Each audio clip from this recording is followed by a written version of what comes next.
안녕하세요. 경우 없는 신우 때문에 이혼 소송 중인 30대 여성입니다. 이제 와서 말이지만 나이 30이 넘어서 지 앞가림도 못하는 신우도 문제지만 그런 신우한테 제대로 따끔하게 말 한마디 안 하는 시댁 식구들도 답이 안 나왔어요. 그래도 그나마 남편은 정상인 줄 알았더니 피는 못 속인다고 남편도 별반 다르지 않대요. 연애 당시 남편은 구급 공무원이었고 저는 대기업을 다니는 직장인이었습니다. 남편의 연봉은 제 연봉의 절반밖에 되지 않았지만 대신 정년이 보장되었기에 크게 차이가 난다고 생각을 못했네요. 그리고 처음엔 결혼까지 생각하며 만난 건 아니었어요. 하지만 사람 일이라는 게 늘 생각대로 되는 것은 아니잖아요. 별 문제 없이 사귀다 보니 언젠가부턴 서로가 당연히 결혼을 할 거라는 전제로 대화를 나누고 있더라고요. 그런데 막상 본격적으로 결혼 이야기가 진행이 되기 시작하니 왜 어른들이 결혼은 둘이서만 좋아서 될 일이 아니라고 하는 건지 조금은 이해가 갔습니다. 어디서부터 이야기해야 하나 싶지만 허심탄회하게 한번 털어놓아 볼게요. 솔직히 말해서 남편이 하고 다니는 거 보면 사람이 멀끔하고 한마디로 없는 집 아들 같단 생각이 안 들었어요. 그런데 알고 보니 남편은 소위 시댁의 기둥 같은 존재였습니다. 시부모님은 마지막 사업이 실패한 이후로 남편이 드리는 용돈에 소일거리로 버시는 돈을 더해 생활을 이어가고 계셨고 노후 준비는 당연히 되어 있지 않았어요. 사시는 곳도 당장은 전세였는데 만약에 집주인이 전세보증금을 더 올리겠다 하면 그때는 이사를 가실 거라 했고요. 그리고 이런 이야기를 들으니 차마 남편에게 대놓고 묻지는 못했지만 결혼을 한다 해도 솔직히 뭐 하나 받지도 못하겠구나 싶대요. 반면에 저희 친정은 그래도 그럭저럭 여유가 있는 편이었습니다. 두 분 사시는 아파트에 서울에 세 주고 있는 아파트 하나 그리고 월세 나오는 상가 2개가 있으셨지요. 노후 준비도 두 분 다 오랫동안 직장 생활을 하셔서 연금으로 생활이 가능하신 상황이었고요. 그래서 제가 남편더러 그럼 당신이 따로 모아둔 돈은 얼마나 있냐고 물었습니다. 그러자 남편이 또 한 번 고개를 숙이더니 4천이라며 웅얼거리더라고요. 황당했지요. 공직을 시작한 지 제가 알기로 5년 차였는데 겨우 4천이라니. 물론 4천이 결코 작은 액수는 아니지만 그래도 1년에 1,000만 원도 못 모았다는 이야기였으니까요. 그래서 저도 모르게 돈 벌어서 다 뭐 했냐고 물었더니 그냥 뭐 부모님 생활비도 보태드리고 동생도 챙겨주고 그랬지 하며 말을 얼버무리더라고요. 그리고 남편의 그런 이야기를 듣고 나니까 솔직히 이 결혼을 하는 게 맞는 건지 도통 확신이 들지 않았습니다. 왜냐하면 저는 남편과는 반대로 친정부모님으로부터 경제적으로 지원을 많이 받고 있었거든요. 한마디로 한쪽은 부모님을 도와드려야 하는 상황이고 한쪽은 도움을 받는 상황이었으니 그래서 결국 제가 남편더러 아직 결혼은 시기상조인 것 같다고 미루자고 얘기를 했었어요. 솔직히 말하자면 헤어지자고 하려고 했는데 차마 그 말은 입이 떨어지질 않아서 못하고 애둘러서 이야기를 했던 거지요. 그런데 남편이 결혼하고 생활이 안정되면 돈은 금방 모을 수 있을 거라며 제 마음을 돌리려 했습니다. 결혼만 하면 시댁에 드리던 생활비도 줄일 거라면서요.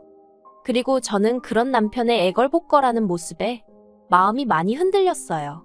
그래서 고민 끝에 부모님께 교제 중인 상대가 있고 결혼 이야기도 오가는데 상황이 이러이러하다며 전부 다 털어놓았습니다.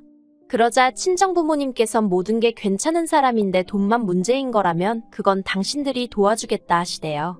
그래서 결국 남편과 다시 결혼 준비를 이어나갔어요. 솔직히 친정부모님께 죄송스러웠지만 한편으론 정말 다행이다 싶었지요. 그렇게 저는 남편과 부부의연을 맺었습니다. 남편은 예상대로 모아둔 돈 4천만 원을 가지고 온 게 전부였고 그 돈으로 혼수와 신혼여행을 해결했습니다. 저는 친정에서 서울에 있는 아파트를 제 명의로 해주셨고요. 그런데 친정부모님이 해주신 건 그게 다가 아니었습니다. 결혼 전 친정부모님 카드를 쓰고 용돈도 받고 게다가 친정에 얹혀 살았으니 솔직히 저도 가만히 있을 수는 없었거든요. 그래서 매달 친정부모님께 150만 원씩 드리고 있었지요. 제가 받아 쓴 게 더 많으니 용돈이라고 칭하긴 남사스럽고 그냥 생활비를 보태는 개념이었습니다. 그런데 친정부모님이 그간 그 돈을 거의 손 떼지 않으시고 따로 모아두셨더라고요. 그리고 그렇게 모인 돈이 자그만치 7천이었습니다. 거기에 제가 개인적으로 모아둔 돈도 있었는데 그렇게 이리저리 긁어 모으니 1억 3천이 되었고요. 그리고 지금 생각하면 너무나 어리석게도 저는 부부 사이에 비밀은 없어야 한다고 생각했어요. 제가 남편이 시댁에 얼마나 해드리는지를 지켜보기 위해선 저도 모든 걸 오픈해야 한다고 생각했거든요. 그래서 1억 3천이란 목돈이 있다는 것을 남편에게 이야기했습니다. 그리고 저는 이 돈을 가지고 설마 다른 사람이 김칫국을 마실 거라곤 상상도 못했네요. 어머님과 제 사이는 좋을 것도 나쁠 것도 없었습니다. 처음 인사를 드리러 갔던 날부터 그다지 저를 살갑게 대해주지 않으셨고 저도 애교가 있고 그런 성격은 아니다 보니 그냥 평범한 시어머니와 며느리 사이였다고 생각해요. 그런데 저와 남편이 결혼하고 1년쯤 지났을 무렵 어머님과 제가 한번 크게 부딪히면서 사이가 나빠졌어요. 그리고 어머님과 제 사이가 나빠지게 된 결정적인 원인은 신우의 사업이었습니다. 남편에게는 2살 어린 저와는 동갑인 신우가 있었는데 솔직히 대화만 나눠보면 동갑이란 게 믿기지 않을 만큼 철이 하나도 들지 않은 사람이었어요. 요즘 같은 시대에는 할 줄 아는 게 많아야 한다면서 툭하면 이거 배웠다 저거 배웠다 하는 성격이었는데 덕분에 제대로 할 줄 아는 건 하나도 없었고요. 그런데도 시부모님은 뭐든지 도전해보는 게 좋은 거라면서 없는 살림에도 그런 신우 뒷바라지를 멈추지 않으시대요. 하지만 그거야 뭐 시부모님이 부모로서 당신 자식한테 투자를 하신다는데 제3자인 제가 무슨 이야기를 하겠어요. 그저 속으로 저건 아니다 싶어도 그냥 혼자 생각만 하고 말았지요.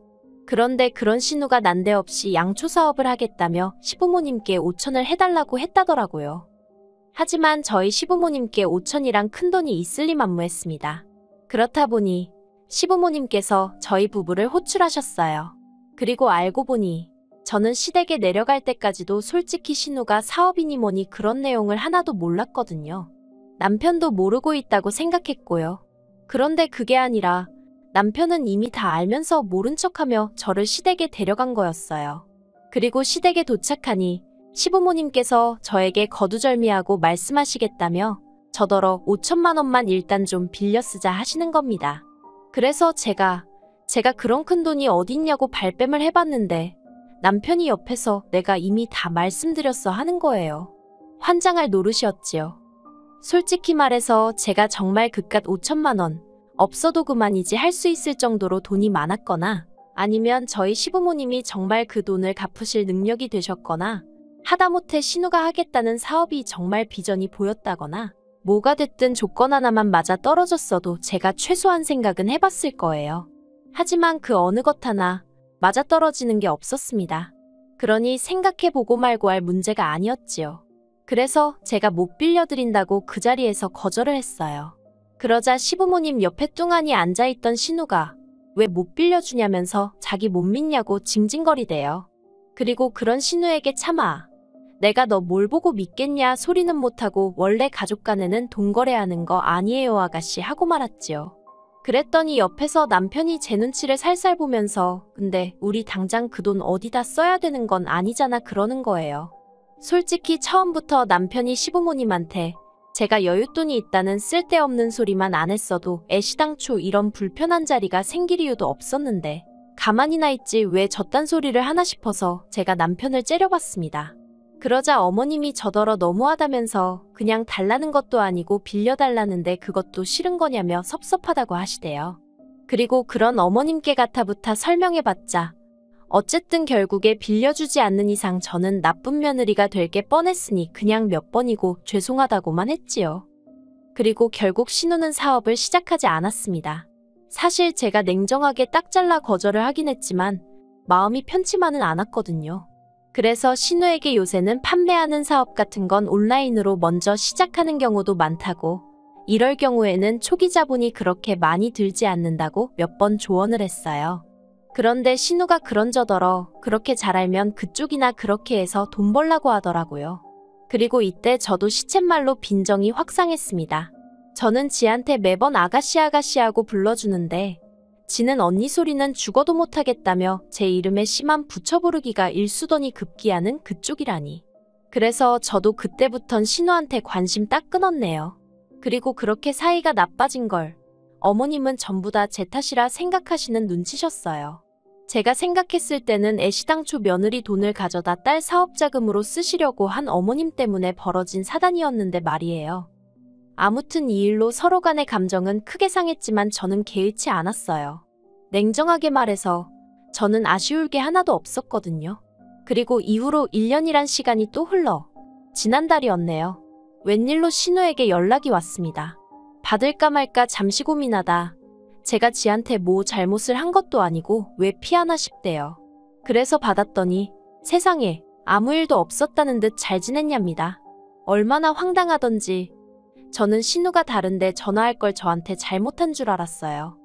신우는 날씨가 더워지는 것 같다느니 사람들이 어쩐다느니 시덥잖은 소리를 늘어놓더니 조만간 한번 봤으면 좋겠다는 거예요.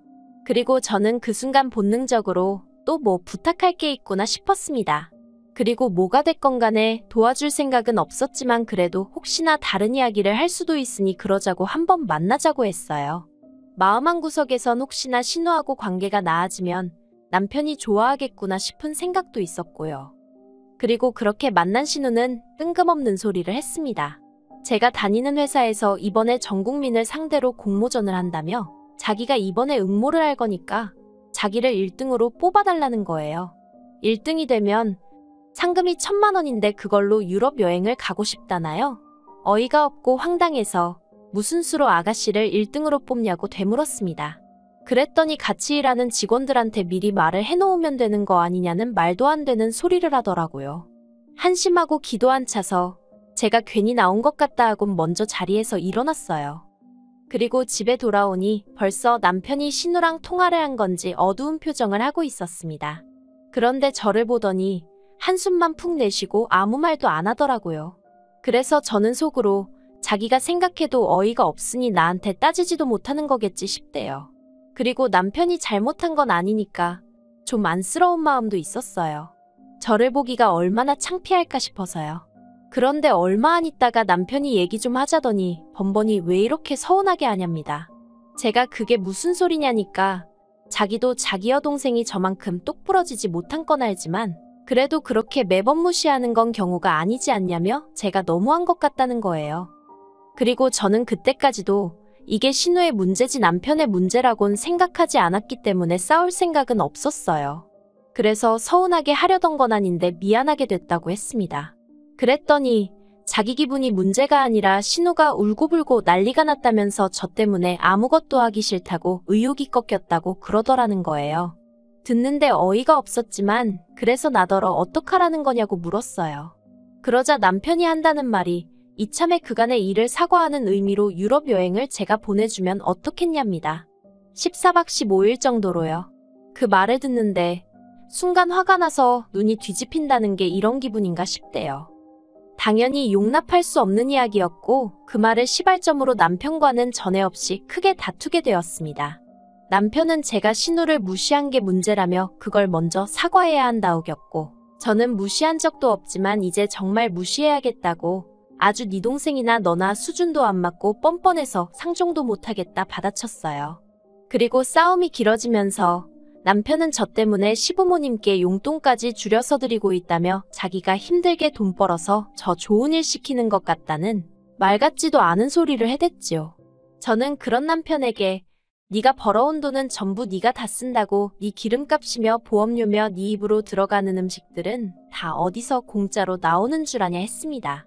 그리고 지금 네가 서 있는 이 집도 따지고 보면 네 지분은 하나도 없는데 단지 나랑 결혼했단 이유로 공짜로 지내고 있지 않냐 소리까지 해버렸네요.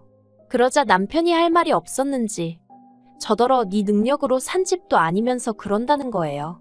그래서 잘난 부모 둔 것도 내 능력이라고 소리를 질러버렸어요. 그랬더니 남편이 못 참겠다며 자기가 나가겠답니다. 대신 저더러 침대는 자기 돈으로 산 거니까 쓰지 말라길래 내일이라도 바로 용달차 불러서 시댁으로 보낼 테니 걱정을 말라 했네요. 그리고 남편이 집을 나갔고 저는 그런 남편이 괘씸해서 견딜 수가 없었습니다. 그래서 말한 대로 용달차 불러서 침대 몇 식탁이며 남편 돈으로 산 것들은 전부 다 시댁으로 보내버렸지요.